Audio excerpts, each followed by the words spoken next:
অনির্বাণের বিয়ের সিদ্ধান্ত নেওয়ায় চরম এক ধাক্কা খেলো রাই। হ্যাঁ বন্ধুরা, ভিডিওতে লাইক দিয়ে দেখতে থাকুন। অনির্বাণ রাইকে অফিসে ডেকে বলতে থাকে যে, রাই আজকে আপনাকে আমার সাথে একটু যেতে হবে, আমার অনেক বেশি জরুরি দরকার আছে। তখন রাই বলতে থাকে, স্যার আপনার জরুরি দরকার, আমি কোথায় যাবো আপনার সাথে, আপনি আমাকে একটু বলবেন তো।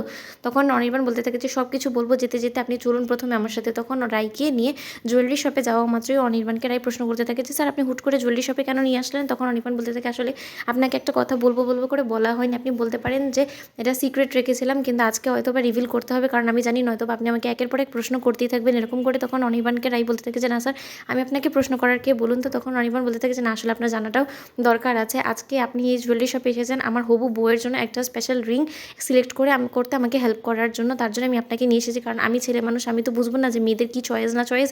তার জন্য আসলে আপনার হেল্প নেওয়ার জন্য আমি এখানে এসেছি। আর আজকে আপনার চরম একটা প্রধান দায়িত্ব হবে এটাই যে এই স্টোরের এক্সক্লুসিভ একটা ডিজাইন আমার হবু বউয়ের জন্য আপনি আজকে সিলেক্ট করে দেবেন। আর আশা করছি আপনি আমাকে একদমই নিরাশ করবেন না। আমার কিন্তু এক্সক্লুসিভ মানে এক্সক্লুসিভ, সেটা যতই এক্সপেন্সিভ হোক না কেন, সেটা কিন্তু আপনার জেনে কোনো লাভ নেই, তাই আপনি লেগে পড়ুন। তখন রাই বলতে থাকে যে, স্যার আপনি তো কোনোদিন আপনার পার্সোনাল লাইফ সম্পর্কে আমাকে কখনো বলেনি যে আপনি আপনার বিয়ে ঠিক করে ফেলেছেন বা আপনি আমার লাইফে সেকেন্ড টাইম আবারও সেটেল হতে চলেছেন। তখন অনির্বাণ বলতে থাকে, বলবো বলবো করে আসলে আপনাকে কোনো কিছুই বলা হয়নি, আমি বলতামই আপনাকে, কিন্তু এখন আর কোনো রকম কোনো টাইম নেই আমার হাতে, তাই আমি একটু তাড়াহুড়োর মধ্যে আছি বিধেই আপনাকে আজকে আমি বলতে এক পর্যায়ে বাধ্য হলাম। তখন রাই বলতে থাকে, না না স্যার ঠিক আছে।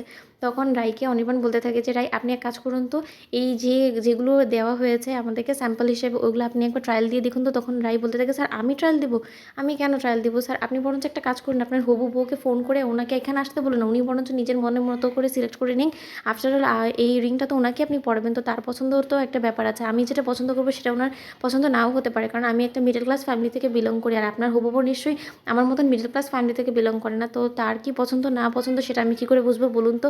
আমার যেটা পছন্দ হবে সেটা ওনার যদি না পছন্দ হয়, তখন তো উনি সব থেকে বেশি আঘাত পাবে, আর সেটা হয়তো বা মোটেও আপনাদের সম্পর্কের জন্য ভালো হবে না। তখন অনির্বাণ মুচকি হাসি দিয়ে বলতে থাকে যে, রাই যে মানুষটার জন্য আমি কিনছি সেই মানুষটা আমার পাশে দাঁড়িয়ে আছে, কিন্তু তা সত্ত্বেও আমি কোনো মতেই সেই মানুষটাকে বুঝতে দিতে চাই না যে সেই মানুষটার জন্য আমি এই রিংটা এক্সক্লুসিভ রিংটা কেনার চেষ্টা করছি। কিন্তু এখন যদি আমি আপনাকে আগে থেকে এই জিনিসটা জানিয়ে দিই, তাহলে হয়তো বা আপনি এটা কোনো মতে অ্যাকসেপ্ট করবেন না, আর আমি সেটা কোনো মতেই চাই না, তাই ব্যাপারটা আমি সিক্রেট রাখারই চেষ্টা করছি। ওদিকে অন্য স্টাফরা বলতে থাকে যে, স্যার আমাদের স্টোরে সব থেকে এক্সক্লুসিভ কিছু পিসি আপনাকে দেখানো হয়েছে, এখন আপনি বলুন যে এগুলোর মধ্যে থেকে আপনার ঠিক কোনটা পছন্দ। তখন অনির্বাণ এক পর্যায়ে বাধ্য হয়ে রাইয়ের হাত ধরে রাইকে রিংগুলো পরাতে থাকে। ওদিকে রাই বলতে থাকে যে, স্যার আপনি এসব কী করলেন, এই রিংটা তো প্রথমে আপনি আপনার উডবি ওয়াইফকে পরাবেন, তা না পরিয়ে আপনি আমাকে কেন পড়াচ্ছেন বলুন তো। আপনি একবার ভেবে দেখেছেন এটা ঘোর অমঙ্গল, আর এটা কিন্তু একদমই আমাদের বড়রা মেনে নেবেন, আপনি সেটা বুঝতে পারছেন না, তাহলে আপনি আমার হাতে কেন পড়ালেন। তখন রাইকে অনির্বাণ বলতে থাকে যে, আমি এসব মানি না, কুসংস্কার ছাড়া আর কোনো কিছুই না এসব, তাই আমি আমার যেটা ভালো মনে হচ্ছে আমি সেটাই করেছি, আগে আমি আপনার হাতেই পড়াবো, আর সেটাই আমার ভালো মনে হচ্ছে। তো বন্ধুদের ভিডিওটি ভালো লাগলে লাইক এবং শেয়ার করে সাবস্ক্রাইব করতে ভুলো না।